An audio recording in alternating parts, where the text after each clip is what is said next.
what is happening, crew, right now? Okay, if you can see us, you should just close your eyes for a second. Imagine we're all just on a big boat together. Okay, and then somebody gets the cooler out. It's just us, man. It's just us chilling on the boat. Engine's running smooth, no problems of any sort. And we're ready to rock. Captain, how are you, sir? Wow, Swab. That's soothing. Just thinking of the engines rolling. Mm-hmm. It's good. Couldn't be better, actually. I'm sitting here before the show laughing with my son about different bear things. And so we'll, I don't know. I'm very, it's the perfect time of year, for most of the people. So the mornings are beautiful and the days are good. So weather's fantastic. I'm very happy all my dogs are getting along. I got so much to be thankful for. I really do. I made a video yesterday, and I kind of have been lacking in the video department lately. And the thing blew up. I was like shocked at how many views it got. And I was like, wow, people haven't forgotten me, which is good. Mm-hmm. But it was fun. It was good. I even got to the comments section, and I haven't been able to bounce around in that lately because the robots have obliterated it. But they forgot about me, so it was good. It was good to be able to comment with everybody again without the bots in the way. So it was fun. That's cool. Yeah. How about you, B man? What have you been up to? Man, finally had a slow weekend. I got a heavy dose of poison oak recently, folks. And if you live in the mountains or you live in the most biodiverse county in California, it might happen to you. And I just dosed myself with Benadryl all weekend, and but I had just enough caffeine going that I was able to go and see all my buddies and my nieces, and we just had amazing conversations. We it's cool. As I said to one of my friends last night, maybe I did good. Maybe I did good with all my friends, but I also got lucky. I also got very lucky. And we all kind of build each other up and listen to each other and give each other shit, laugh about giving each other shit. It's great. It's great. So that's what I was born here to do, is that kind of. So I got to have that weekend, and Cody and Jess were here recently. Got to do that with them. Cody's in the chat here. If you guys haven't checked out Money Paradise, check it out. It's our friend Cody, just going on some big rants, and a lot of philosophy, a lot of family stuff, a lot of being in a situation in crypto where we're trying to save, we're wanting to get the bag where we want it, and then we want to get all the other tools, like you've been talking about so much, Dad. We want to load up the tackle box. And before I went on a couple weeks ago, Cody was just priming me, getting me pumped up on all of it. And so, man, that's what you all do for us, man. We, Dad and I have wanted to be investors and make some money on it and have some more fun and be more of who we are. And we just see you guys crushing it. And thank you so much for tuning in to us, because we don't want to be price go up guys. We want to be, fishing on the banks with you, tackle box guys. And it was cool having that chat with you this week while you were on the boat, Dad, just about what we got going on, and also, the real reasons, the real logic, the real ethics that we've tried to bring into this, just of who we are. Like, I think I don't know if I mentioned it on the show yet, but my best friend's folks lost all their crypto. They got scammed pretty hard. Actually was on the phone with the scammers, which is real. You ever want to just reach through a phone and, smack somebody so hard that, they're not getting up. That kind of disappointment and sadness and being pissed off is, I had that. And right away it was like, okay, it wasn't a total fortune. This is how we do better next time, because you guys are people who are into this. So your decisions, your privileges have been revoked. Your best friend, okay, your other son, has been doing this for 4 years now and absorbing everything that Father has given him, everything that you guys have given him, and all the things about blockchain that I love, which are the basics. And so it was another calling to go back and teach basics, because there's a lot of people getting into this, man, and they got crypto, but they don't even know to not be scared by a text message. They don't even know to, which accounts are good and how to vet those things and do all that. And so I've left my email in the chat for all of you. I will work for you for free.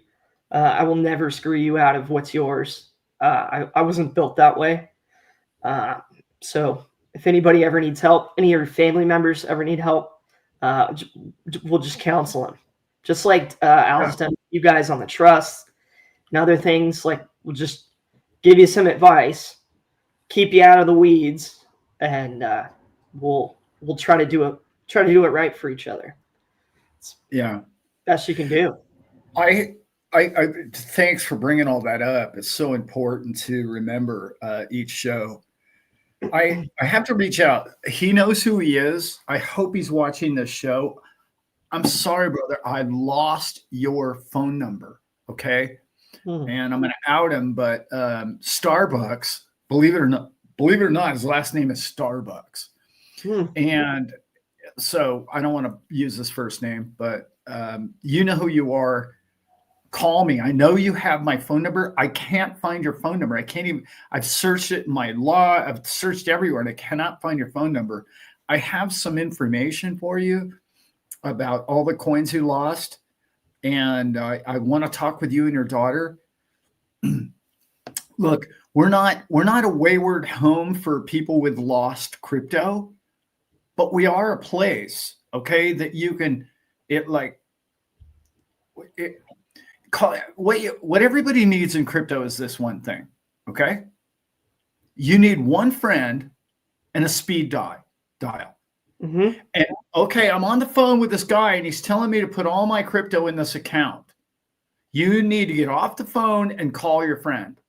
Call a friend and just say, hey, man, I don't know. This guy's asking me to do this. Sounds legit. He says he's Coinbase, blah, blah, blah, blah, blah, blah, blah. Right? Yeah.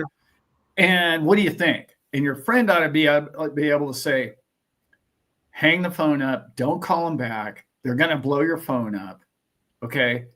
And would Coinbase have time to just blow your phone up over your little account? Of course not. No.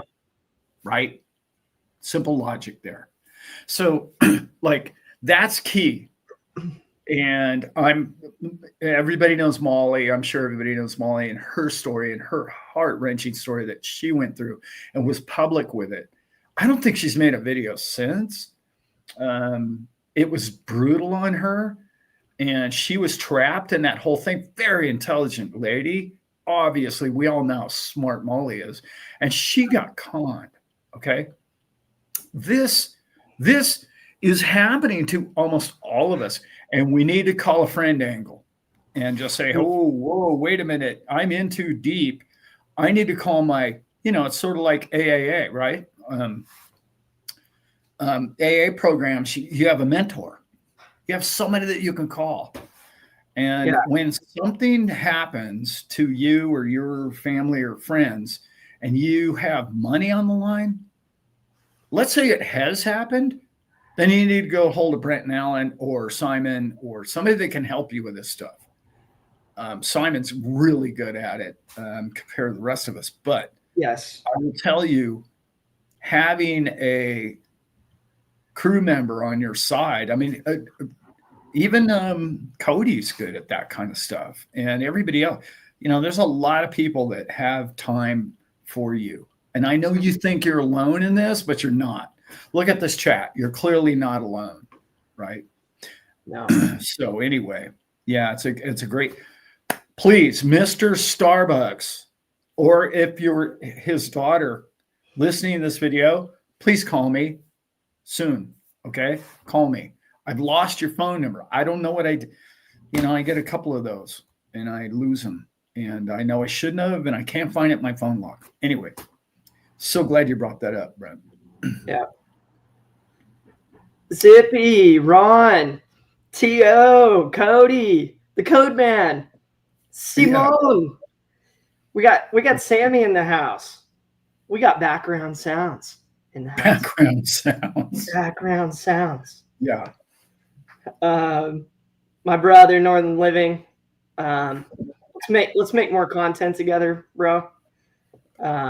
Let's get on and do our podcast. Maybe just a really funny, United States Canada one. Let's just do that, just for shits and giggles.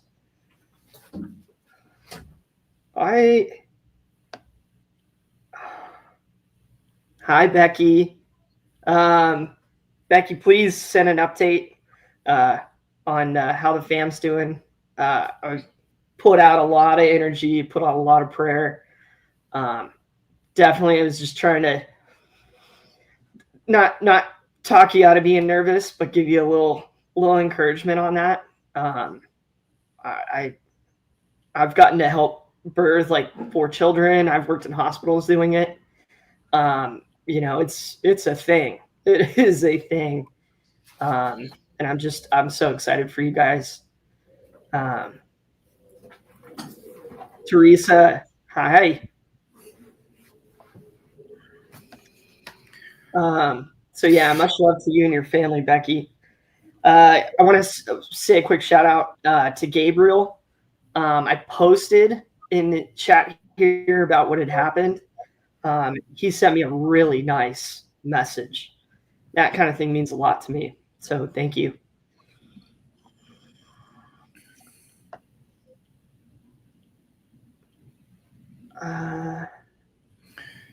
There's did anyone notice Sage sent me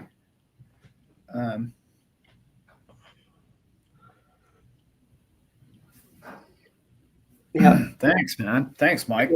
Crazy little week. Thank you, Mike. What's going on with Sage? Sage was trading late last night and sent me a text, and interesting stuff going on right now, in particular with Bitcoin. I don't know if anybody noticed, but it blew up last night. Bitcoin it hit 125.7, I think. So it made an all-time high, and she'd heard the same thing.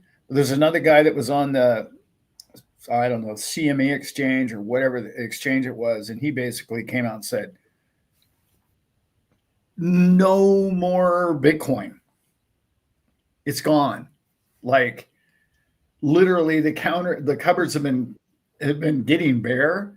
But this past week, I don't know if you guys know, they pulled, I believe it was 30,000 Bitcoin off. And just the last day, I think it was this past Friday, which totaled like 140,000 for the week. And everyone's like, whoa, what? How many? Like, no way. How come the price didn't go up? Well, the price did go up. The price went from, it was 109 a week ago, and now it went to almost 126. Hello? Is anyone paying attention? It did go way up over the night. Now, It's backed off a little bit. That's trading. That's not actual coin off the exchanges. The cupboards are bare. From everything I'm hearing from all the big bankers, from everybody else, they're all going, there's no more over the counter. That number we knew was going to happen before the end of the year. Well, it's happened. So is it October just because money printing's coming? Because all these, no. It's creating a massive hit on the market. Uh-oh. Is that me that's lagging here, guys? No, it's me. Oh, is it you? Mm-hmm. So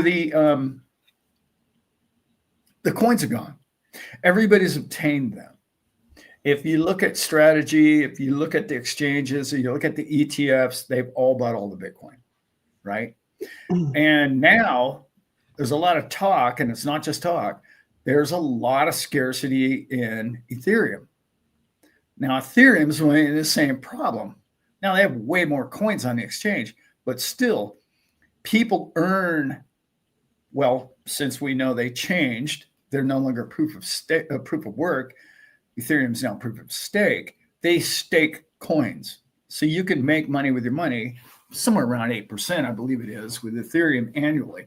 So a lot of these big funds are like, well, we like that. That's cool. Not only are stocks and bonds in the future going to be running on Ethereum, some ERC20 of some kind, we're going to go ahead and buy that for that reason, but we also like that it pays a dividend. Oh, cool. We like that. Well, it's trickling down and it's hitting all the other coins. And as we know about XRP, they have so many coins in escrow, and they've been selling less escrow. I don't know if anybody's really kind of looked into that. Somebody sent me something last week. They've been selling less coins into the market, and I think they're creating a scarcity, if you will. But there is a scarcity, and that's going to bring that price up when these ETFs hit. And I mean the real ETFs. I know there's ETFs out there right now, but what's happened, what's about to happen is the top 10 scarcity. It's not just Bitcoin, but Bitcoin is going to, as everyone knows, it's the media baby. And everybody's going to notice it because it's like, oh, what do you mean you can't buy any more Bitcoin? What are you talking about? That's not possible. You know, there's 21 million of them. Well, good luck. And this day has been coming for a very long time, and we're here. Now, does that mean there's not going to be any? No, it just means that your jumps, your volatility is going to happen. Look at the volatility just this week. It was what, 109? Mm-hmm. Last night it was 126, I'll call it. And this morning it's 122, 123. Yep. Boom, boom, boom, boom. Like, that's massive volatility. And all of that on a weekend, Friday and a Saturday and a Sunday. Mm-hmm. It's big, and it's happening. What happens Monday? I don't know. But it was Mr. Ed, I'm going to call him. Mm-hmm. Those of you old enough to remember the show, us old timers. Mr. Ed, Wilbur. Thursday, 2 Thursdays ago on this channel with the Go Baby Trader said, hey, yeah, that Tuesday is going to be an interesting day next week, which Monday was interesting and Tuesday was interesting. And the reason that he thought was different, but he and I both agreed the volatility was going to come back in the market this past week. And, you know, lucky guess, because I don't have any information other than, hey, I'm speculating with the rest of the people here, but it's here. Yeah. October is here, and the rest of the market, I don't know if it's going to go screaming up to the top, but volatility is back, and it's back in a big way.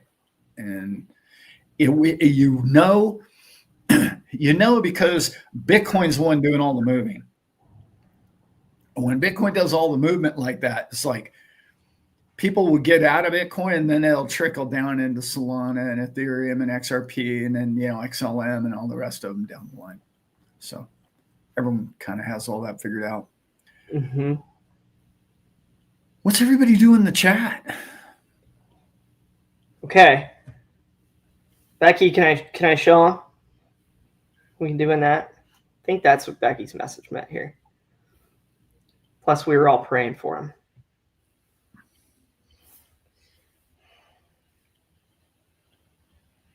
Oh, my computer's not lagging now. What's up, little brother? There he is. Yeah. We got the new little guy. Oh, nimbly dimbly. Yeah. I like the blanket too. Going to the moon. I'm going, yeah. Going to be a little astronaut. Right on, girl. Right on. That's cool. Yeah. Gosh, it bears repeat, but when Becky got on here with us, we knew we were doing something right. And she's always shared life stuff and what's going on with her and tough crypto stuff, good crypto stuff. We love you, Becky. We're lucky to have you. Yeah, exactly. Get help. Call your crypto sponsor today. Yeah, I think that, it's to our advantage too, not just to get scammed or conned, but to have the friend who will go there with you. And it's so cool because my dad has been that, and we've seen how he speaks about it and the success that he's looking for and in not just crypto, but a bunch of different things. And to have that kind of friend, it's like, yes, like, dude. So thanks for being that guy for me in it, Dad. Well, we've taken our lumps, both of us, financially over the years, and winners fail and get up, and that's what we're going to keep doing with all this. Yeah. I mean, when you grow up in San Diego and you're a sports fan, wait till next year. It's always the story. It's like the Happy Gilmore, like, better luck next year. Yeah, that's right. But next year finally caught up with us, guys. Next year, finally, on a financial level, we're there yet. Yeah, we are there yet. And October, a lot going on in the background for this channel, a lot. I'm really thinking that probably first of the year, right after the first, I'm going to say right after the show, or maybe even, I'm hoping during the show, we're going to have some announcements. Obviously, we're going to have amazing announcements at the show, but we're going to have some things that are going to be life-changing for many people going forward on this channel. And how do I know they're going to change lives? Because I'm going to have what I'm going to call 100% total control over it. I'm not going to have to rely on agencies, banks, crypto companies, rug pullers. It's the captain at the wheel. And when you can self-finance and when you can create your own financial future for people that are doing amazing works, well, we're going to be in that boat one day. And that boat is here. That boat's real close, guys. And we're going to be in a situation to help many people in ways that are going to be seriously mind-blowing. Yeah. Nice. Atlantic, man, everybody seemed to like that video yesterday. I don't know what's going on with that. Everybody's digging Zip's new video this morning too. Apparently he had some cool tricky stuff we can use to keep our things safe. Yeah, sorry, Dad, I haven't seen it yet. I slept half the day because I was medicated. And then I went and saw my niece. this is, I had to go be Uncle Buddy. Yeah, nice. It's how it goes, Yeah, yeah. But Yeah, I can't wait to watch it. I don't know what happened with that video yesterday. I made it Friday night evening, obviously, and I sat down thinking I had this one show in my head, but that's not even the show I recorded. I sat down in the chair and I just started going off a completely different tangent. And I had this really serious video I wanted to make, and I kind of made that one instead. Sometimes those work out, and sometimes the replay on them is bad and you erase them. But I have to tell you guys, I erased 2 videos last week. Is why I didn't post anything. Because not that I was in a bad place. It was that I was in a place that every time I record it and I got done with the recording, I was like, well, I didn't like that. Well, maybe I should look at it and check it out. And I looked at it. I was like, wow, who's that guy? He was like a, get off my lawn old guy kind of sound to it. And it was like, and I was like, well, that's not really even how I felt about it, but it's kind of the way it came out. So I was like, well, I'm not even going to post that. And then I made 2 of them in a row and I went, well, I feel great. Life's really good for me. Why am I making that video? So I don't know. It passed, thankfully. Yeah. Now listen here, crew. You've got all the things at your disposal, and you're just throwing it all away. Yeah, technology. We don't need stinking technology. Let's just stick Get a shovel and dig with the old trusty cash. Okay, let's just stick with the old trusty cash. The old dollar bill. I actually had that conversation again with my boss. Unbelievable. I mean, here's trust fund baby telling me $1's $1, Alan. I don't know what you're talking about. I'm like, oh, okay, yeah. I'll bet it is for you, bro. I'll bet it is. It was hilarious. I was just laughing in his face. Like, you really are that stupid, aren't you? Like, you can't understand the fact that things have gotten more expensive. But when he needs a new car, that means that the battery is dead on the other 15 he owns. That's all that means. It's like, oh, well, damn, the battery's dead again. I got to buy a new car. I got to head to the McLaren dealer again. Damn it. Yeah. Anyway, thankfully he doesn't watch these videos. Actually, he would think that was funny, but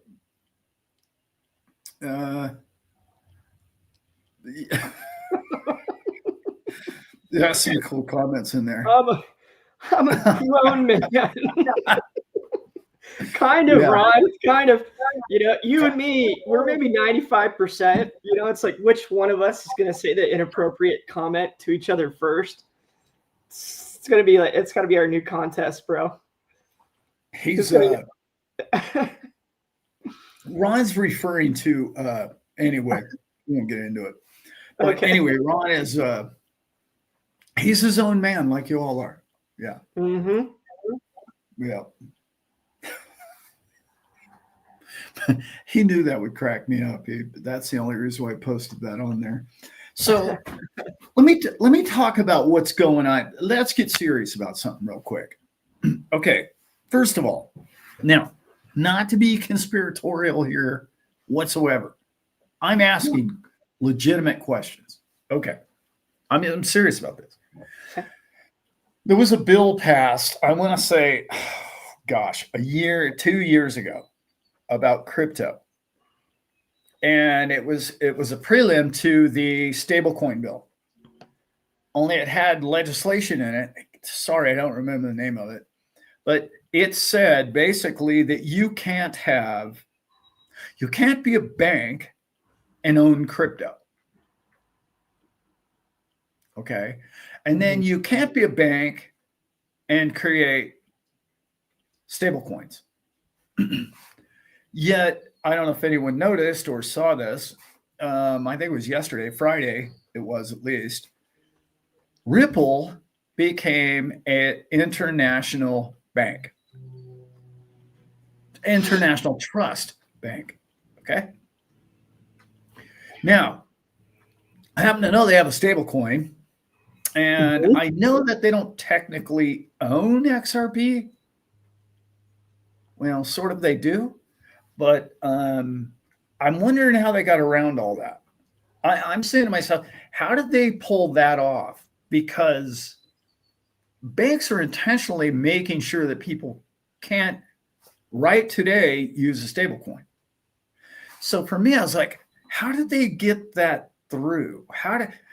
What was once the stepchild, right, if you will, of the entire SEC and the whole situation being Ripple, now getting this favoritism, if you will, that's like putting them in the front of the line. They're like way ahead of everybody else with this stuff. And I'm thinking to myself, how did that happen? How did that switch? It was a little something on the back door. Was it envelope? Was it I don't know. I'm asking Mhm. because according to everything I remember, they broke 2 laws there, but yet they have it. Now, does that mean that they're not transacting with stable coins? Well, we already know RLUSD is Ripple's. And we already know that they have XRP and escrow. Anyway, it's just one of those things. I'm legitimately asking the questions. What's going on over there? What's happening with that? Yeah. To So, speculate on it, Dad, the and last, I'm not complaining because it's good news, I think, for Ripple. yeah, But does it open them up to a big time lawsuit? I don't know. I don't know. Not knowing. on What one do you? hand, What's your speculation? it kind of had to happen, right? It just kind of, that's what Ripple kind of needs to become Yeah. as like a mothership. Well, Yeah. with what XRP is supposed to be in this world. So that the most recent circumstance I can remember, like a specific of that, was when like Citibank was formed. Right, like it was what was it, Citigroup and WAMU, right? I want to say those are the two, but basically it was illegal to do that. You couldn't form a like a large investment bank with a mom and pop bank, um, because of probably fiduciary laws and all sorts of things. But basically, the White House or whoever gave them the green light until they could get the bill passed, which ended up happening. That's when Yeah. they repealed. Um,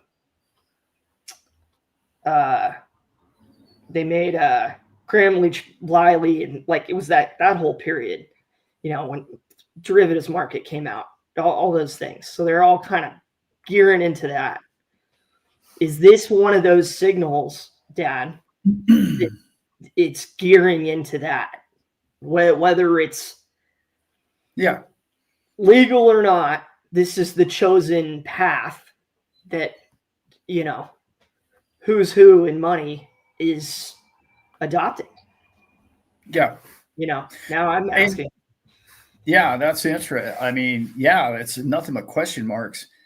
Simon's making a great point here. Well, they were a company before they were a bank, and that's accurate, obviously. Mhm. So, will they be asked to no longer hold those coins? This is my point where I was going. Are they Mhm. going to be asked to do all that? Or are they going to be the big time icebreaker that allows virtually, well, we already know this is where the whole industry is heading. Anybody who can fog a mirror is going to be able to register a stable coin. I mean, that's where we're at. And on a bigger picture, are they just breaking the ice? Are they opening up the avenues for all the other banks? Chase, as you bring up, and Wells Fargo, they're going to all have their own stable coins. Which, by the way, I really want to point this out, and I mentioned this before, and it's bears repeat because it's very important. There's no difference between a CBDC and a stable coin. The only difference is one is a central bank, and the other one is a bank, intermediary bank. Okay, that's the only difference. But then that's what they're trying to keep from happening, right? They're trying to they want to only just have the central bank have the CBDCs, stable coin. And what they're not wanting is B of A to have their own. Okay. Well, this is exactly why I'm bringing this up, because essentially now Ripple is B of A with their own stable coins and their own crypto. So are they revolutionary? Are they in big trouble? Yeah. Yeah, I understand. A company is a company and a trust is a trust, but a international bank trust, savings and loan and trust, if you will, is a bank, technically. And the law, I looked it up. I was like, wow. Well, somebody sent it to me. I looked it up and I was like, well, this is completely different than what it was structured to be. That's all to come. We'll know a lot more. Seems like nobody gets in any kind of litigation problem if it's anything to do with crypto anymore, at least in the US. So that's a good thing. Maybe we're just being the Wild West again and allowing people to really cruise through the gray area again. I heard a great, listen to part of a great conversation with a couple of really big time people that you would know in the banking world. And they were all talking about how far out ahead all these companies like Ripple and others were, because there weren't any laws and set rules.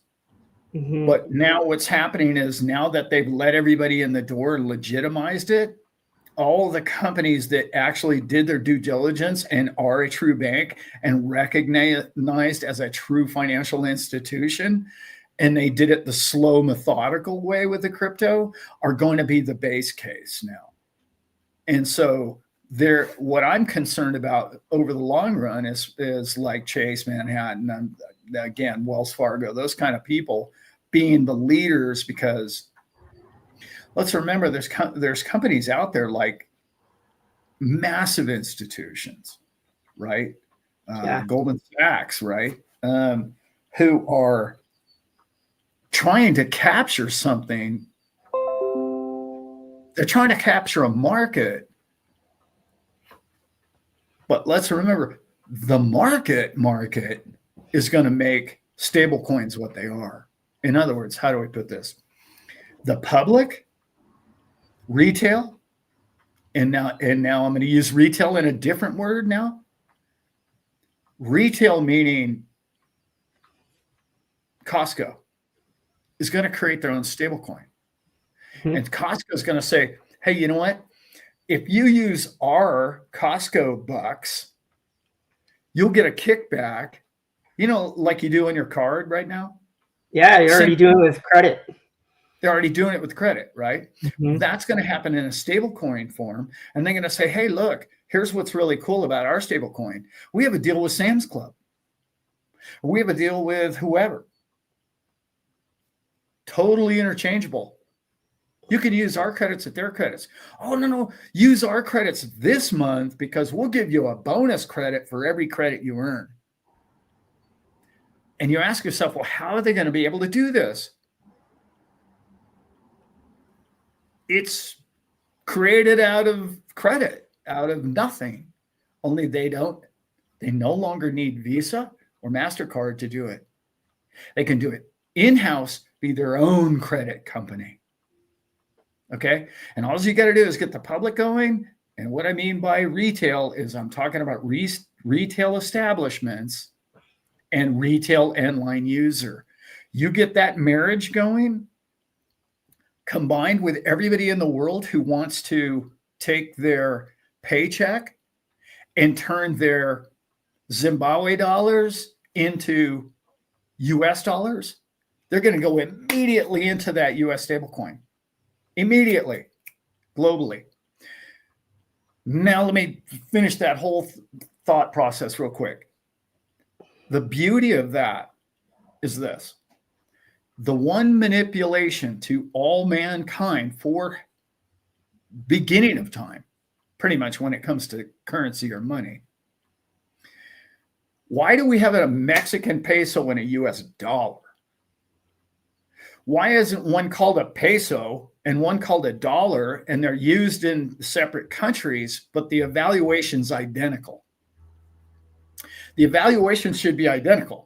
Like I used to travel a lot, and when you go to different countries, whatever, Costa Rica comes to mind, they have their own picture on the dollar, but it's a dollar. It's equivalent to a dollar. A quarter looks just like an American quarter. They're totally interchangeable value-wise, but they have a different picture on them. Why wasn't the whole world that way? And the only reason was because it didn't allow that country to manipulate the value of money within their borders. Only reason.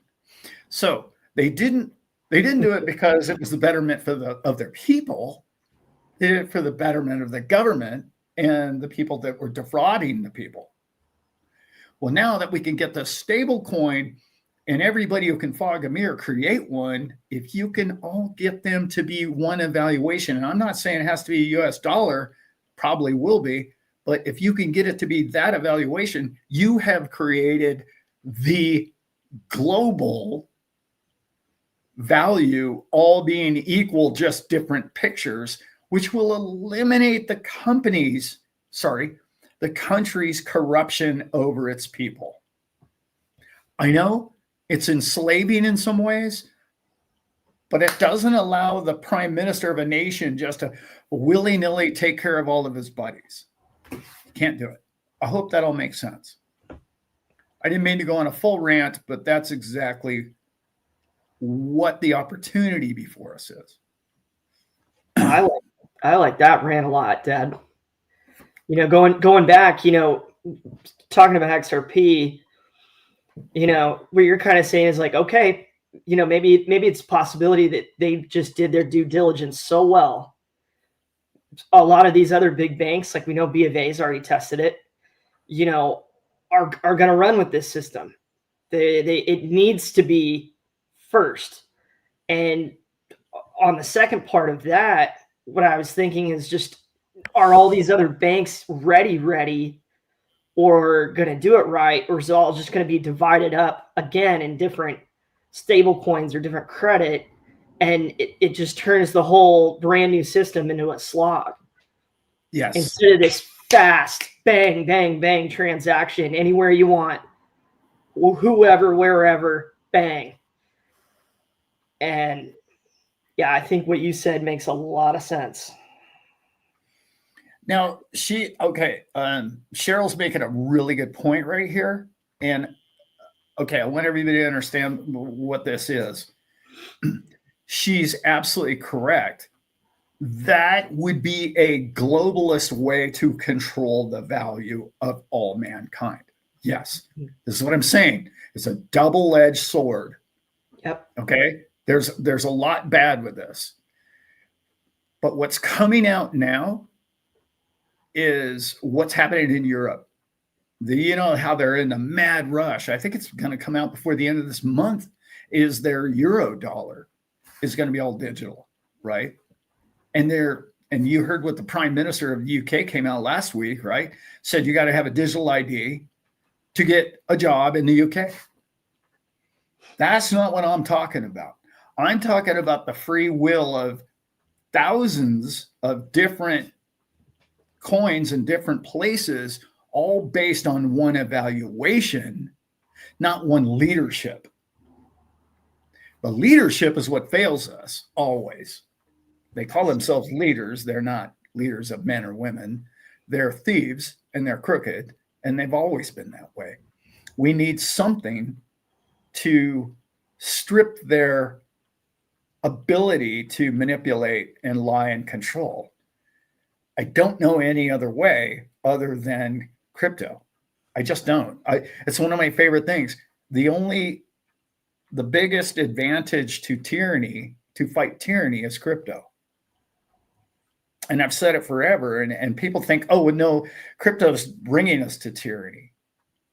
But the tool that you're using right now, the global banking system, is tyranny. So at least we have hope with the other one, right? I mean, yeah, and accountability has to be on the table. Zips, great point, Zips brought in a cool comment too. And I wanted to ask you about, because you mentioned, how the government, domestically, they use currencies and these different tools to, control things, line their own pockets. Yeah. I also wanted to get your take, because you have such a good one on all this stuff. Like Zip saying, 100% on stable coins, plus the big banks don't want private yield options provided by individual providers.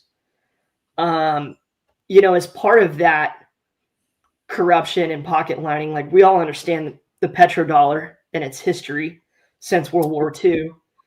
How do you see that affecting bonds and, treasuries, things like that? Should we move into this new system? Is it more advantageous for other countries to adopt something like this versus having to buy up some useless, United States bond? Let me put this in a capitalist mindset, okay? And I'll explain what Zip just said, and I'll try and link it to what your question is. Thank you. In capitalism, free open markets succeed. That's why the black market in every country is the best place to buy something. Not only is it the cheapest, the most people make the most money. Okay, so again, let's use Costco as our example. Costco runs a profitable business. It's very well run, and they generate profit. Okay? Mm-hmm. So when you provide a service to the degree that Costco does and prices which they do, this is deflationary. In other words, things sold in bigger bulk get cheaper and cheaper and cheaper. Technology does the same thing. What does banks sell? Nothing. Yeah. Where's their profit? You are their profit. You give them your capital, they earn all the interest off of, they put your capital immediately to work. That's why there's no money in the bank. Okay. They are profiting off of your cash, and they're giving you nothing. Costco, so let's compare that with Costco, who, I'll take your cash, put your cash in my coins, because we're profitable, so I can give you a yield.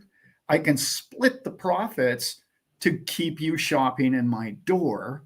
This is decentralization on steroids, right? Yep. Problem is the banks have been doing the same old business of keeping your collateral and making money with your hard-earned money for so long, they don't want to see this new system succeed. So they have to figure out a way to put their foot in the door before this door slams on them. That, in a basic capitalist system, explains why stable coins are going to be printed by everybody who has a profitable company in particular. Why wouldn't you share the profits with people? Because let's remember, you're only sharing the profits with the people that shop in your store. Therefore, they stay prosperous you stay prosperous, and they come back. This is perfect business. And I talk about this with advertising. Why? This is the problem with lamestream media. They have every group around the world trying to watch a television show, and they're trying to advertise to this all walks of life, right? Mm-hmm. Instead of pinpointing the walk of life that shops at McDonald's, why would you have a McDonald's commercial to somebody who's a vegan? It doesn't make any sense. Okay. Right. So this centralization of they think they're decentralized, but they're not, but they're centralized in their advertising budget. And they're getting crushed. Okay. I say this all the time, and I know this is so important for everybody to remember. Alan and Brent should get 1/3 of the profit of all the advertising that comes into the door of YouTube. YouTube should get 1/3 of the other 2/3. And everybody in this chat should get the other 1/3 of the profit. Yep. That is how you create a decentralized, perfect financial market. That's exactly what stablecoins is going to allow Costco to achieve. And I know it's simple, basic math, and it's simple business protocol for almost all entrepreneurs understand everything I just explained. All of them, they all get it. But we've been enslaved by this banking system for so long that we can't think outside of it. It's like, well, I got to have a bank. I got to pay my bills. Well, no, actually, your bill person's going to have a stable coin. And you're going to pay them the stable coin, or eventually. I mean, we're going to get to that point because they're a profitable organization. Remember, we're cutting what does crypto do the best? It eliminates the middleman who's useless. Who's the banker? I just told you he takes all of your money and makes money with it, and he pays you a little pittance. And you're like, what? Well, that's all I get? Well, I just run down here to whoever, and they're giving me 6-8%. By the way, if a crypto company or a stable coin is giving you any more than, in today's market, any more than 7% annually, be very careful. That's where BlockFi, that's where all the 3 Arrows, that's where Celsius, all of those things failed because they tried to give you more than they can actually profit. And it was a Ponzi. That was a Ponzi. And it got exposed. So, me personally, I would just get myself a Go Baby Trader, and I would make that my bank account.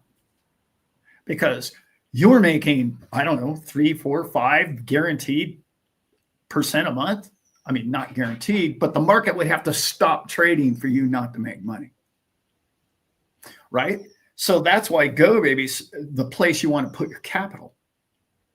Because even these stable coins and these ETFs and all these, oh man, look at what we're doing. We're gonna crush it with all these things.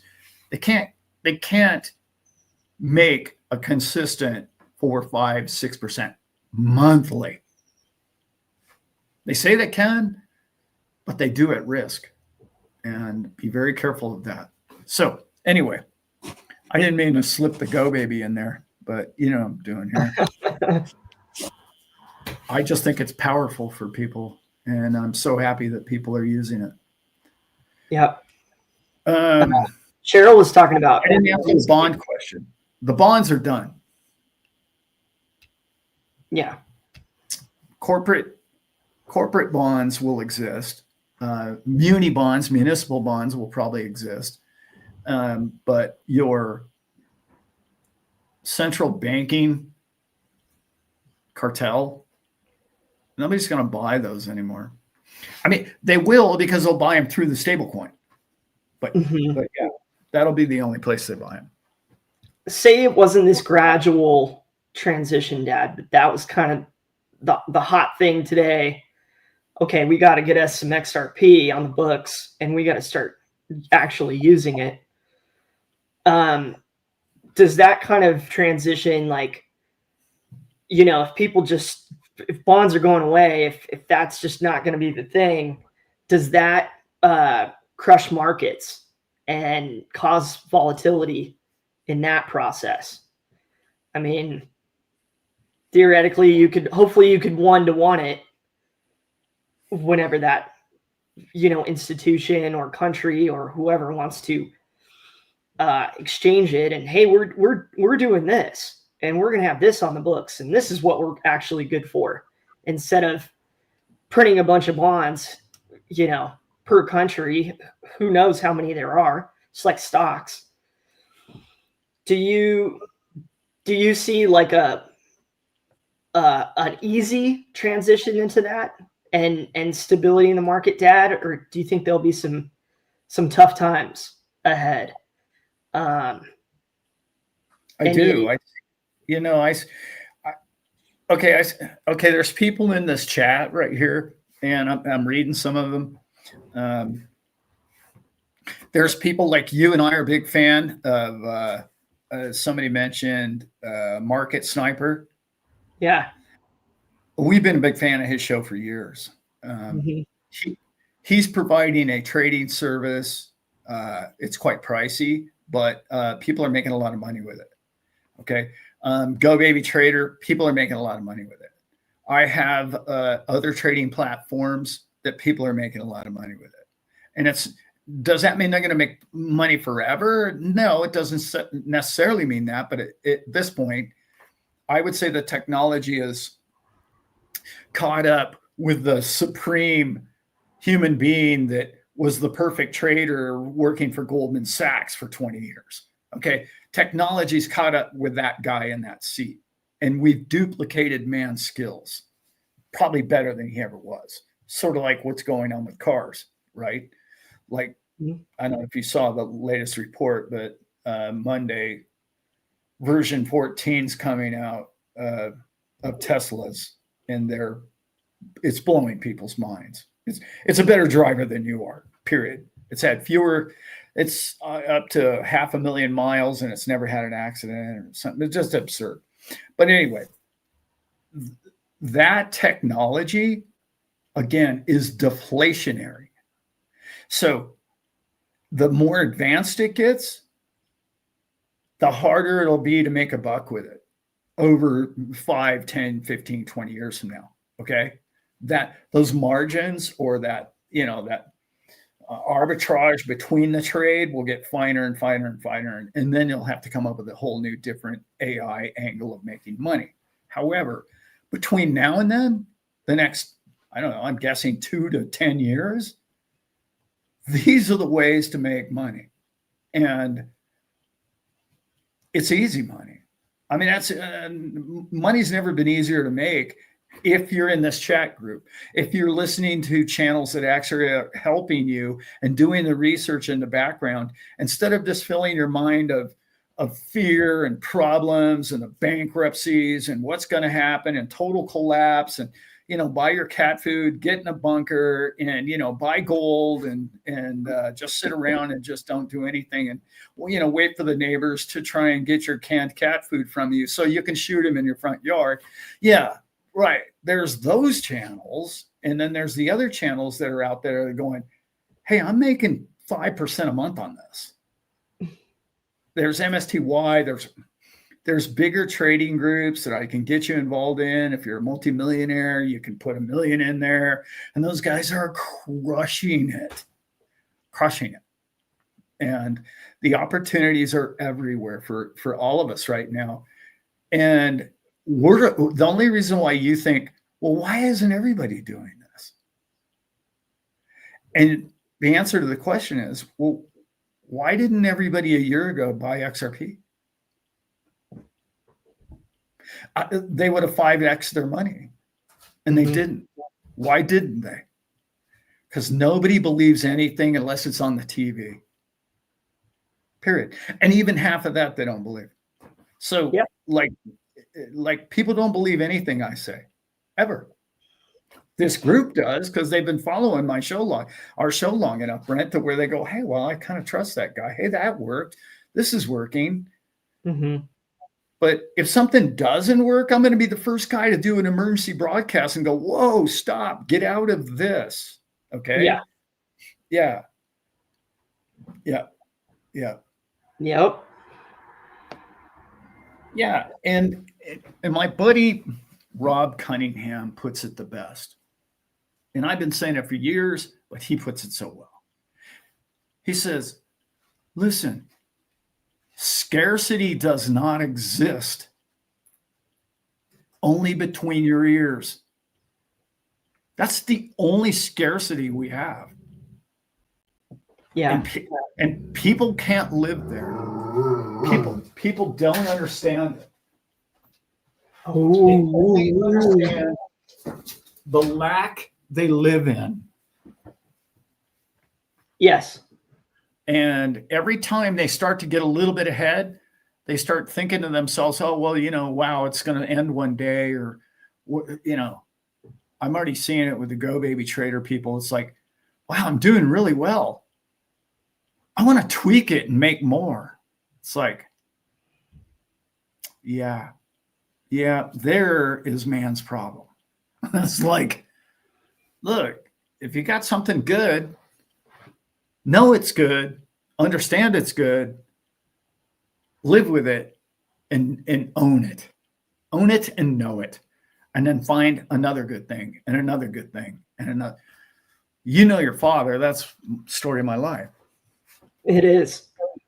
And Simon's been on here a lot lately, crushing for us, and his message rings a bell. It's like, okay, I need, okay, I really want to grow some fruit, and I want to sell the fruit, and I want to get out there, and I want to start getting an income coming in from that. And then it's like, okay, I'm growing enough trees now. I got the right soil. I got everything else going on. Now I can sell trees. Now I can, and it, like, building that garden. You brought up something too, I think is really important. Yeah, you bring on, or you talk about a lot, getting these different tools, as I call it for my dad, because my dad's a fly fisherman, having that tackle box, you need your hooks, you need your line, you need your rod, and, you need some flies. But you also got to get off your butt and go fishing. And I like that mentality so much more than this culture that has kind of breeded. I think it's people who are really, my dad and I are not gung-ho anymore to make money from this channel. This isn't going to be like number 7 of how, he and I eventually someday make money. So we're not gung-ho to sit here and pump it. And it's like, hey, everybody, bug eyes emoji. Go and check out the market right now, dude. It's going to pop. I think that is a dangerous mentality to give the majority of people who are either brand new to this or just got into it or even been in it for a year or two. I was in it for a year or two and I got rug pulled. I've been rug pulled, folks. Like, I was like, oh, okay, I'm all JoJo'd up now. I'm throwing this amount of money in there. The longer, slower game of building the garden and sitting there and tying your flies and daydreaming a little bit about going fishing tomorrow and, doing some research on which lake has got what, and who's, are they biting over there? Us sharing that information with each other is, I think, the only way to go. I appreciate you doing that consistently, Dad. It's why we have such a strong group, and it's such a positive one. We're fishermen. We're done being chumps. We're done being conned. We're get pissed off when we get scammed or rug pulled. But I think a lot of us we're kind of through that phase. It's like, no, man, I want to get this tree going, and I like this kind of fruits. That's what I'm going to grow. And what a awesome spot to be in, especially with a potential adoption, which is kind of the bedrock of what we were talking about, is with all this XRP stuff today. That adoption, with talking about them kind of skirting the law in a couple of ways, and what the other banks and other people haven't gotten to do. It's just like Providence, man. It's just like, wow, okay, not only did we talk about the right kind of thing to help our friends and our children, and my parents to get more decentralized, cut the middleman out, but we have all been talking together about probably the very vehicle that's going to do it, transactional. Yeah. And then we're in this time period now where we're stoked on being fishermen, and now Bitcoin's doing this. Yeah. It's good times, folks. It is good times. It's really good times we're in right now and coming. I think the biggest news of the week was something that most people missed. And it was, well, I'm going to go geopolitical here for a minute. Europe loves CBDCs, and they want you to sign up as a human being and get a digital ID. Otherwise, you can't work. Now, doesn't that sound like 2020 to you? Sure does. I'm just saying, sounds like 2020 to me. So, and then I hear these supposed communist negative countries, they came out and said, hey, you know what? We're not only going to allow Russians to buy and sell, they said Bitcoin, but I believe they meant all crypto. We're not only allow you to buy and sell crypto, we're opening exchanges to do so. What a difference between the two philosophies of Europe and Russia. And you say, well, I thought Russia was the bad guy. Well, wait a minute. Maybe the bad guy isn't the guy I thought it was. I should at least be open to that concept. I should at least be open to that. So when the prime minister of the financial, okay, they're not a massive country. I know we think they're big, but Russia's financial network isn't all that large. Top 10, I think, somewhere in there, but something like that. But they're encouraging their people to buy crypto? Hong Kong did the same thing. And now it's spreading to China, by the way. You can buy it in mainland now. And you say, well, wow, what has your government done for you lately? And then I look at the US and I say, whoa, that choke point 2.0 thing that we went through for 4 years of them closing people's bank accounts because you use the word crypto in the bank. Dude. Like, whoa, maybe we're getting away from that. Maybe we're actually becoming more free. I don't know, just putting it out there. I'm just saying, look around, figure out what's going on. And then you say, well, okay, the freedom in markets is the most important part of a market. If you have freedom to transact the way you want to transact with the people that you would like to transact with, that's what you want. And then you look back just a couple of years ago and you say, well, who used the ability, SWIFT, to transact with other nations as a weapon against nations? This country did. Well, I should say the previous regime. That sounds like 2020. You either get a shot or you don't get a job. You can't be a fireman or a pilot anymore, or a cop, or in the military. Well, wait a minute. Okay, that doesn't sound like freedom. What is that? You are absolutely 110% positive that this is the right thing for all of us to do, to get digital ID so that I can have a job?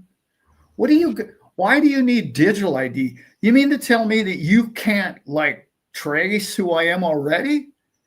You don't know. I can't walk Right. into a bank and not like Right. be a stranger to say, hey, I'd like to open a strange account. What do you need that for? Why? And how come nobody's asking that question? It's very frustrating. I've been asking it for years. Yeah. Why do I need a brand new driver's license with a different photograph in the corner of it and multiple forms of ID to fly on an airplane when you're already tracking me? You can go back and look at all my history. Anything happens, you can go back. Government can go back and look at all my history, where I was at, what happened, where I transacted at. Yeah. And with this last shooter, we're already figuring out. Of course, interestingly enough, the guy that shot Trump, they can't find any of his history. That's interesting, that one. Mm-hmm. Huh. But this new one, they've come out and said, no, you can't erase your history. Everything you've ever done, we can find. Oh, yeah. Then why do you need me with an ID? But you don't need an ID to vote. So that's not important.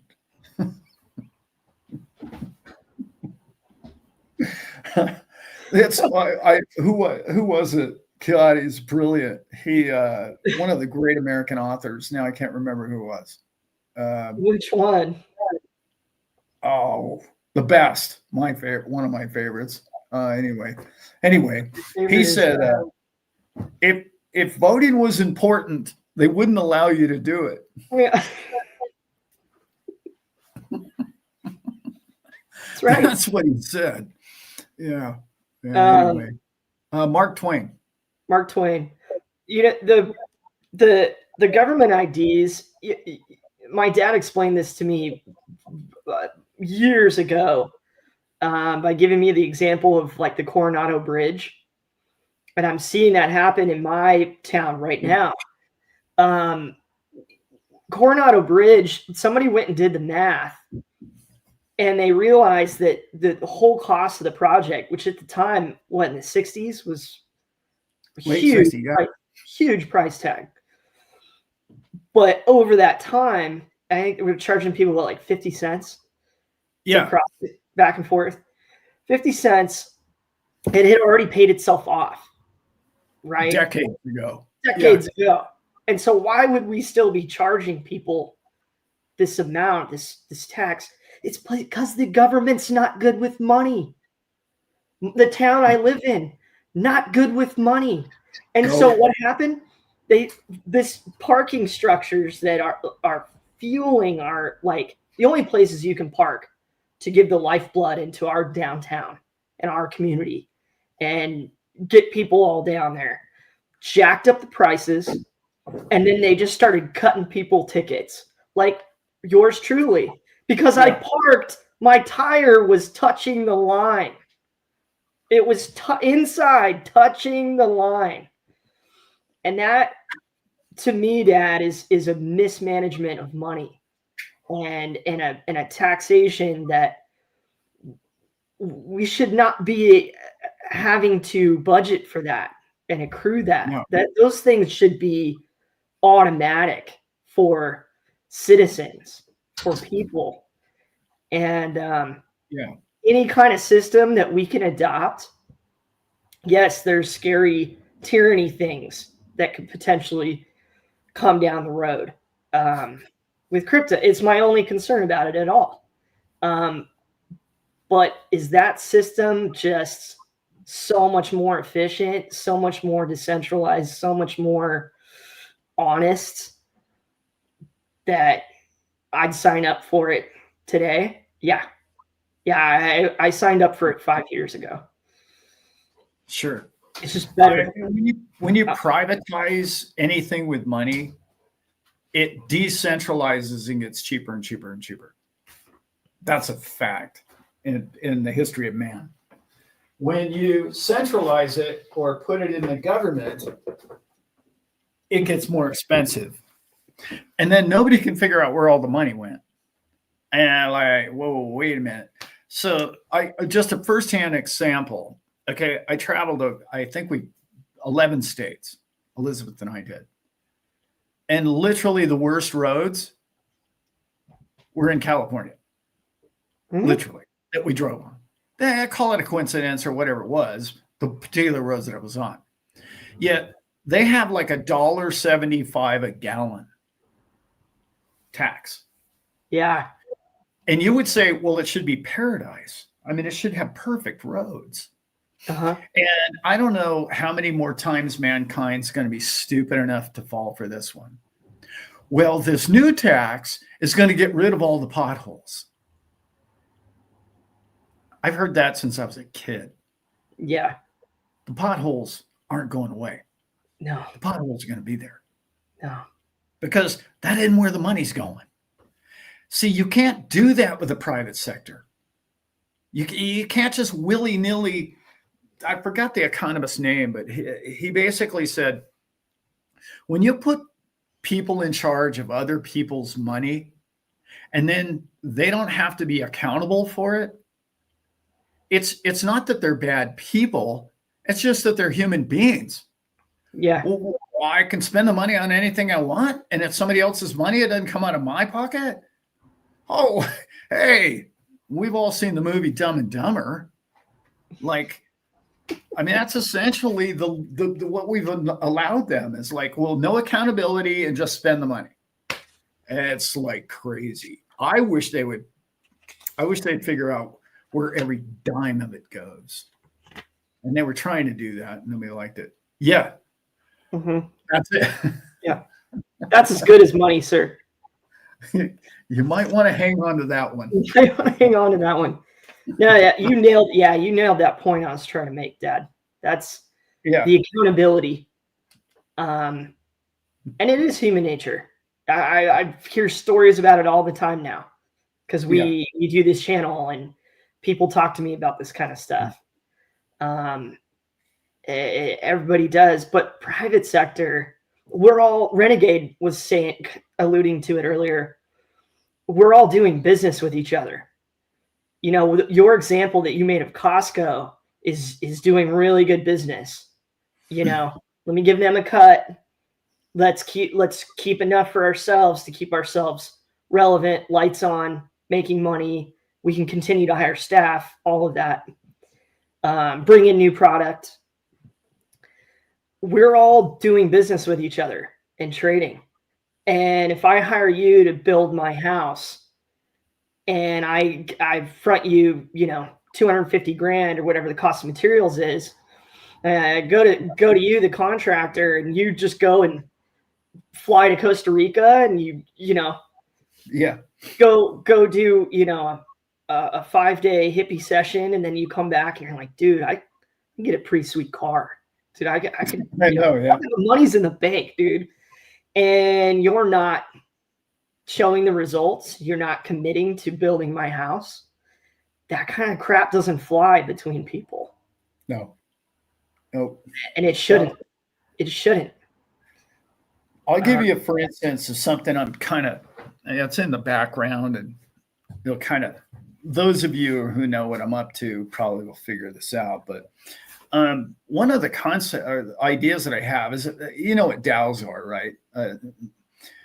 So what I'm talking about with like an autonomous situation, I'm saying, okay, because of our reach and the incredible community that we have so many different people that have great projects, and they're doing these little schools for disadvantaged people and this and this and that.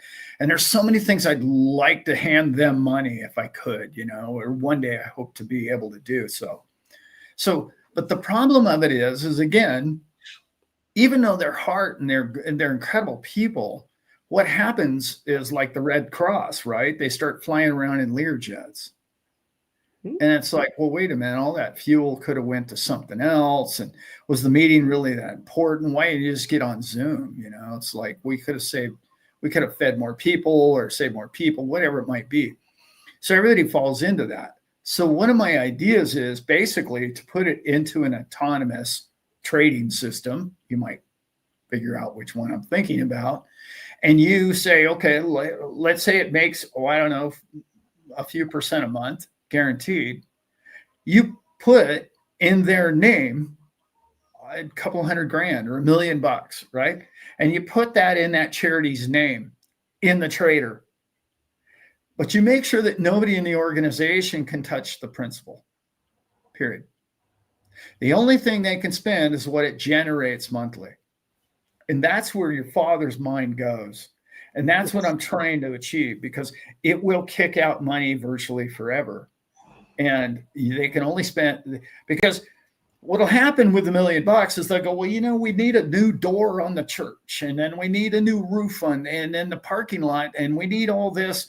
And gosh, look how nice those gold handles are compared to the, just the, chrome ones. Let's go ahead and upgrade those. And the next thing you know, you've got a $400,000 sports car that you own. So yeah, that's why I want to do it that way. And that's why I love DAOs, because decentralized and autonomous is exactly how you want all charities to be. Yeah. Love that, Dan. Yeah, that's right. Yeah. More angles. Let's find the angles, everybody. And I'm excited. Go ahead, Dan. We one day, not too far in the future, are going to have the ability to do that. Yeah. Yeah. We are close, guys. We're not years away. We're like months away from doing stuff like that. I'm not trying to let completely everything out of the bag, but yeah, it's awesome what we have coming. And before we get off here, we need to talk about the show. Boom, yes. The show. So for some reason, I'm sure everybody in the chat or everybody watching the show right now has probably already got a ticket, but the tickets are selling, and they are getting to the point where it's like, oh boy, we're getting there. And I am planning on being on other people's shows. And when I do, they will be gone. So I'm not saying anything other than you're really going to want to be there. I think the subject that I just talked about is going to be one of the big focuses of that show.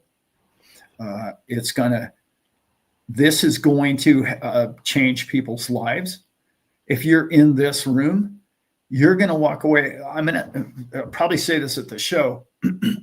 I want you to walk away from the show with having at least 20 contacts, at least 20. And I want to make sure that you do something that Brent and I fail on all the time. So we go to these shows and we get 20 contacts, and we don't follow through with all 20.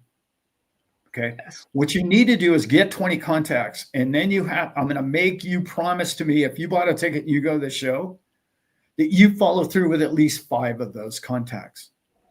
Because I will tell you, all the 5 contacts that I have followed through with have literally led this channel to where it is today. Yeah, it's the contacts, it's the other channels, it's the other people, it's people in crypto, and they call me up and they say, Alan, I got this crazy idea, what do you think? And it's a network of entrepreneurs. Otherwise they wouldn't have bought crypto. They're visionaries, or they wouldn't have bought crypto. And you want to surround yourself with visionaries who see a better tomorrow. Yes, a better tomorrow requires funding.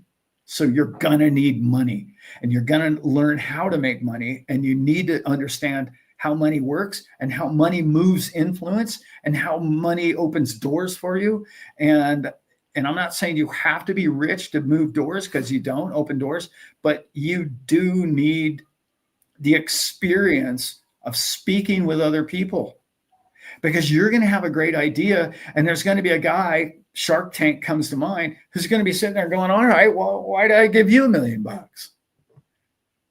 And you're great online, or you're great texting somebody, but you have no in front of people experience.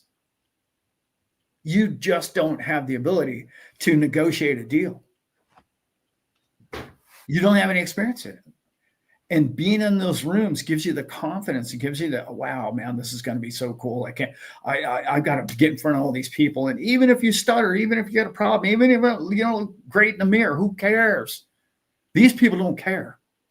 These people are here in that building because you're there. No matter who you are, what you look like, they don't care. They're there because you and they have a like-minded idea of where the world's going. And we're going to make a better world out of it. So that's why the show exists. Yeah. Yes. And it's in it's an email link below every show I do. Just email that link and it'll prompt to what's going on. Is that what it is? Yeah, XRP Crypto Meetup. Yeah, 2026 at gmail.com. See, I didn't even know what it was. I didn't know what it was either. Thank you, Becky. Yeah, Thank Becky. You. Excellent work. Yeah. Gee, thanks for the love. Love you too. Hope you and yours are well. I have heard of React. Yes. I have. And it's inspiring.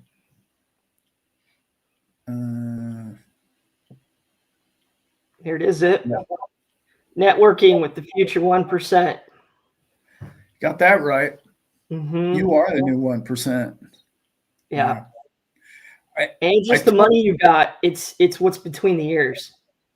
Yeah. You're dealing with smart, open-minded, and in almost every case that I've ever heard, when I really got to know some of you, is you're the humanitarian type. You care about your family, you care about your friends, you care about the people around you, the community that you live in. There's something that you would like to do, and some way that you'd like to give back. Maybe the best way to do that is to get with people who know how to build a good business so that you can build something bigger or something that you wouldn't have thought that you could do. Yeah. I feel that way all the time being a part of this channel. Always felt that way with my dad. We're always working on some cool thing, whether we're doing paintings or we're, trying to be investors. But you're going to meet those people at this event. And I'm definitely giving you my number. If you're in this chat, I got to know you. It's to my advantage to know you. Economic Ninja will be there. Well, he told me he was going to be there. I think he bought tickets, plane tickets. So I'm pretty sure he's going to be there, Zip. But who knows who really makes it. I can't say they're going to be here for sure because they're not there yet. But Travis is going to be, I got to call him. He called me not long ago and I got to return his call. I like Travis. I like his passion. Yeah, he's got a style all his own. Yeah, he does. Good man. Let's see. Yeah. Oh, I was going to ask. I told Simon this last weekend when you were here. I said, you know what? You were just now learning. I told this to Simon. I meant it. The financial powerhouse that he is going to be amazing. And I say that about certain people because I can kind of tell who they are, and I can tell that he cares a great deal about it, and it means something to him. But it's his absolute hustle And and no disrespect to either human being, he reminds me a lot of Travis in that drive. Like, hey, I'll do anything to make a buck because I need to fund something. Because if I make $50, I can turn $50 into $100 and turn 100 into 1,000. And if you're that type of person in particular, you need to be at that show because that's who's in the room. Yeah. Yeah. And by the way, it's not just about money, this show. It's about camaraderie, family, appreciation of others, understanding that there's hundreds, if not hundreds of thousands of other people that out in the world just like you. And the amount of people that I've learned who are doing great works with their money through this channel is mind-blowing. I just heard another one recently, Brent, that is just, wow. It's just, you got to be kidding me. How do I get $1 million to those people ASAP? That's my passion. Yeah. Yeah. It's good stuff. It's awesome. Todd and Amy from Cincinnati will be there. Glad to hear it, brother. Glad to hear it. Yep. Yeah. We get to hang out with Todd and Amy, dude. Craig Smith, it's about freedom. Craig Smith has got an amazing story too, by the way, guys. Yeah. He and his family will be there. Yeah. I need to call you, Craig. We need to talk. Maybe we should get thinking about wrapping this thing up, Brent. Oh, yeah. I meant to ask you, what were you doing last weekend that was more important than this show? I went and volunteered at my alma mater, Cuesta College, here on the Central Coast. And I volunteered my coworker was on the board for the Central Coast Writing Conference. And when I was 19 years old, you remember, Dad, I really want to be a comedian. I had that. I wanted to write material. I want to be a writer. And I kind of started to get off that ledge, I'm like, I don't know if I want to come in here and be like this and start crapping on everybody. That's not who I am. And so I started learning how to screenwrite, and I started reading a ton of fiction, nonfiction, self-help, all that stuff. I got super into reading, and that event was going on back then. And I was like, man, that is so cool. And I never did it. I just never threw down the cash. And, back then I was just like all about that stuff. I know more about film and literature stuff than most people I know. Yeah. And I was fired up. And so my coworker was on the board of it. And she's like, Brent, you've been helping me. I've been helping her kind of write her book and give her ideas. And she's like, I want to spend that weekend with you, and we should go do this thing together. You're gonna love it. And I did. And I was so inspired by doing it and volunteering that I'm gonna do it again every single year. And I got the juice again to read and to sit down and write. A lot of it now is about this kind of stuff, but it's also, for me, it's also about how to really become the person I desire to be. And so that's just flowing right now. And it was kind of backed up and stalled, and I wasn't being that creative spirit that I am. And so yeah, I put it in Simon's capable hands, and he did an amazing job. I tuned in for like a half an hour and watched you guys talk. And but yeah, I had just an incredible weekend with it. If there's something in your town area near you, it's just, man, this would be the coolest thing to go to. save up, buy yourself tickets, or go volunteer and go do it. Yeah. And it's just, it reminded me to go do more of that. Yeah. Community like that's so important, especially if it's something that really interests you. Mm-hmm. Just go. You never regret it. You never go, oh, wow, what a waste of time. I was like, what else are you going to do? Surf the net? I mean, come on. Yeah. Watch TV at home. Watch the football game. Like, no. I got to listen to speakers that were just brilliant. They're just like brilliant. It was like being back in college where like their topic and their focuses and how to help people were just totally it changed me back into what I am. It was the kick that I needed. Yeah. And the people were the best part, as always. And we're all going to get to see that at our show. I can't wait. Our can't show wait to be there with you. And everybody else got tickets. The food that's going to be at our show, guys, just forget about it. It's going to be like a high-end wedding menu. High-end wedding menu. Yeah. Mm-hmm. Food alone. The building, the exclusivity of the building, and just it's our day. The following day is going to be, barbecue and food trucks. In case if barbecue is not your thing, you probably shouldn't even come. But we'll have a food truck for people that don't eat meat and stuff like that. So it won't just be that, but that'll be the second day. The barbecue is just chill. You don't even have to go to the second day or third day, as it were.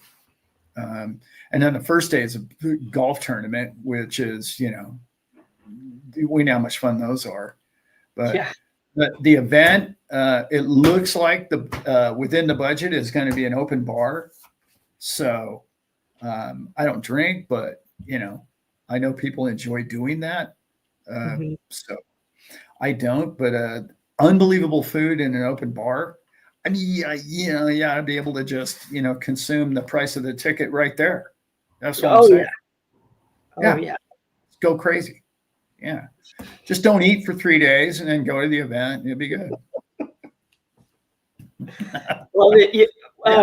Before we get out of here, I got one more for you, Dad. You told me a story. We all know Ron has been just instrumental in helping us at our previous events. Ron and his wife Kat, their connections are where we chose the location, and obviously they're people we want to be friends with and work with in the future. And so their connections, but there's somebody else that you were telling me about, who's been integral in setting up the building and getting things taken care of. Just if you wanted to give her a shout out. You mean Bailey? Yes. Yeah. Oh, okay. I don't know how public she wants to be, but Bailey is the lady who manages the building in which we're renting for the night, and she's been incredible. She's done a lot of things for us that was above and beyond. She's an incredible lady. She has a cool story. Can't wait for y'all to meet her. She's actually from, again, another Canadian in my life. I believe she's from Toronto area, grew up a very poor child in the streets, had virtually nothing. And she really made something of her life from, like, her story is just amazing. She's been married to, I shouldn't really get into it, but anyway, she's very finance minded. She's very entrepreneurial. She's just amazing at what she does. She's an incredible hostess, and her husband is an ex-famous professional basketball player, and they own like dozens of companies and stuff. So her financial background and his financial background will be in the building for you all even to share that. I mean, they're, yeah. You just wait. You guys are going to be blown away by Bailey and her husband and how they look at life and monetarily and how they start small community businesses and how they really support their communities and whatnot. Just, I mean, everybody in the building, or otherwise it wouldn't be in the building. It was just that cool, you know? Yeah. So it's going to be a lot of fun, guys. Love it. Yeah. All right, Dad. I am evidently the crew, main stage 2 now. Yeah. Okay. All right. I like it.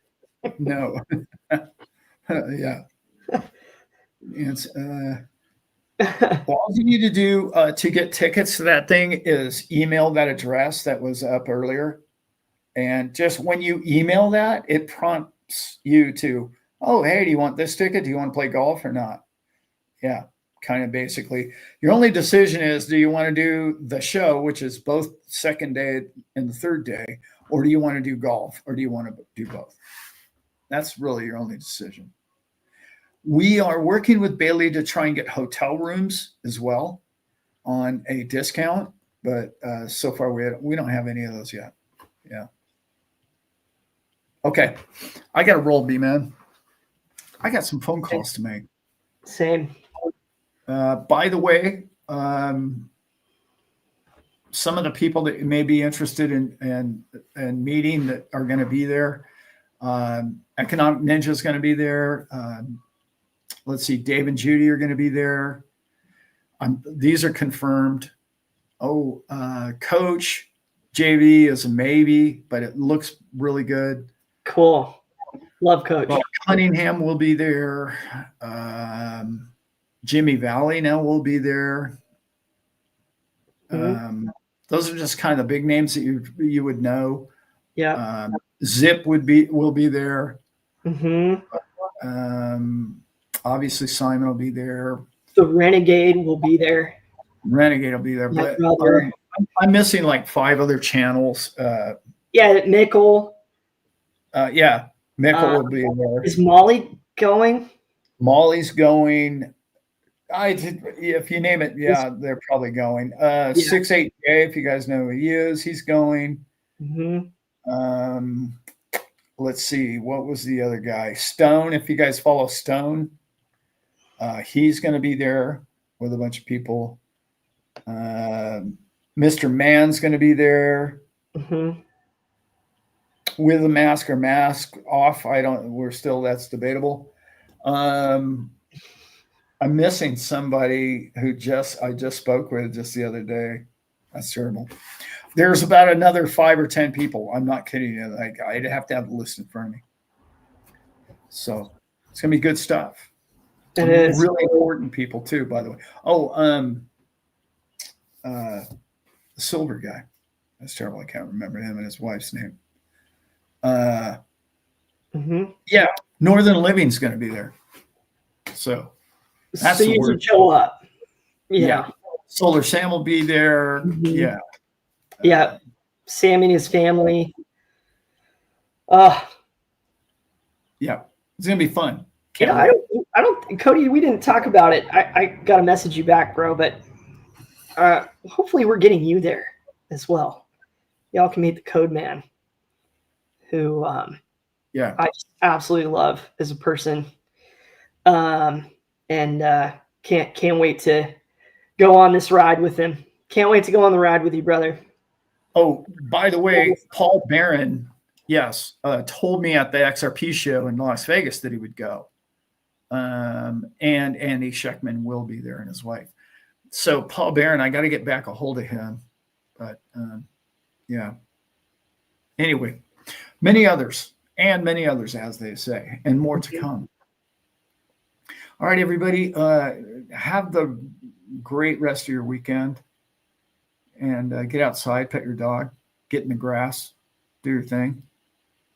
Yep. With the dog, preferably. Yeah. Enjoy yourselves. Say something kind to somebody today. Yes. Send somebody in your life some love. So glad I get to do this with you, Dad. Thanks. It's our favorite Yeah. hour of the week. Yeah, I get to see you, which is awesome. Love you, everybody. Have a wonderful rest of your weekend. Have a successful week.